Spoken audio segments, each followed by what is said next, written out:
Hello everyone. तो कैसे हैं आप सभी। तो आज हम वॉल्टिनिज्म का कंसेप्ट पढ़ेंगे।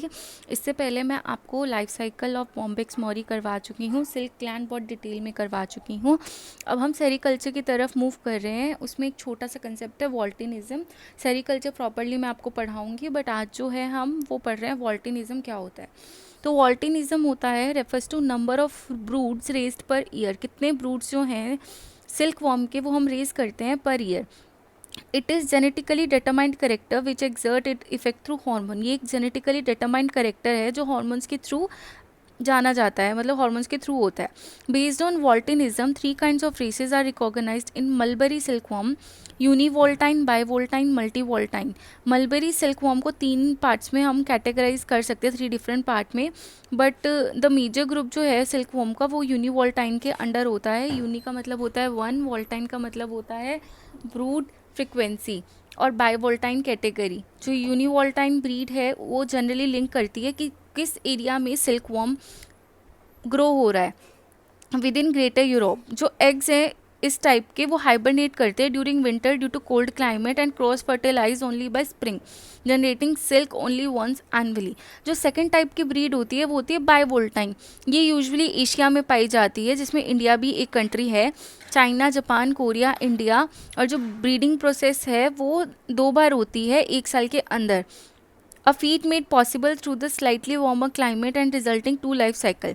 फिर जो है पॉलीवोल्टाइन, वो ब्रीड मलबेरी सिल्कवॉर्म में तब देखी जाती है जब वो ट्रॉपिकल रीजन में प्रेजेंट होती है, और जो एग्स हैं वो फीमेल मोथ के द्वारा ले डाउन होते हैं, हैच होते हैं 9 to 12 डेज में। सो रिजल्टिंग टाइप जो है 8 सेपरेट लाइफ साइकिल। तो आप टाइप्स ऑफ लाइफ साइकिल के बेसिस पे भी इसको बोल सकते हो, या फिर आप ये बोल सकते हो वोल्टाइन, बाईवोल्टाइन और मल्टी वोल्टाइन का मतलब यूनी मतलब 1 लाइफ साइकिल, बाई मतलब 2 लाइफ साइकिल, मल्टी वोल्टाइन मतलब मोर देन 5 लाइफ साइकिल्स। अब जब हम क्लासिफिकेशन कर रहे हैं वॉल्टिनिज्म के, तो ये सब मैंने आपको पढ़ा दिया है। अब जो यूनिवोल्टाइन रेसेस हैं वो एक ही जनरेशन हर साल प्रोड्यूस करती हैं। जो एग्स हैं वो डायपोजिंग और क्वाइट कंडीशन में रहते हैं नेक्स्ट स्प्रिंग तक। लार्वा ऑफ यूनिवोल्टाइन जो हैं वो बहुत सेंसिटिव होते हैं टेम्परेचर और अदर इन्वायरमेंटल कंडीशन से, और ये अनसूटेबल होते हैं समर और ऑटम रीडिंग सीजन्स के लिए।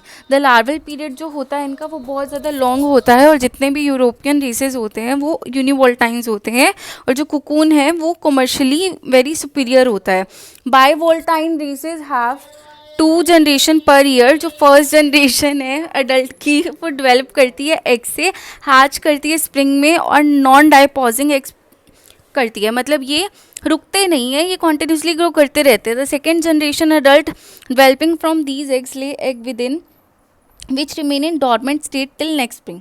अब जो लार्वल ड्यूरेशन है इसमें भी लंबी ही होती है यूनिवोल्टाइंस की तरह, पर इसमें जो लार्वा होता है वो इन्वायरमेंट फ्लक्चुएशन को टॉलरेट कर लेता है और रोबस्ट होता है, इसलिए हम इसको समर और ऑटम रीडिंग में यूज़ कर सकते हैं। तो ये एक तरीके का एडवांटेज है यूनिवोल्टाइंस पे, ठीक है। अब मल्टी और polyvoltine have more than 3 generation per year, but इसमें जो लार्वल जनरेशन है वो छोटी होती है। लार्वा जो है वो रेसिस्टेंट है हाई टेम्परेचर हाई ह्यूमिडिटी पे, और लार्वा एंड कुकून्स जो हैं वो स्मॉल इन साइज़ होते हैं। कॉमर्शियली कुकून्स जो हैं वो पुअर क्वालिटी के होते हैं, और अडल्ट जो हैं वो नॉन डायपोजिंग एग्स होते हैं। तो अगर क्वालिटी के बेसिस पे देखा जाए सबसे सुपीरियर क्वालिटी होती है यूनिवोल्टाइन की, फिर बाईवोल्टाइन की, देन मल्टी और पॉलीवोल्टाइन की। So that's all for today. अब हम धीरे धीरे सेरिकल्चर को प्रॉपरली पढ़ना स्टार्ट करेंगे।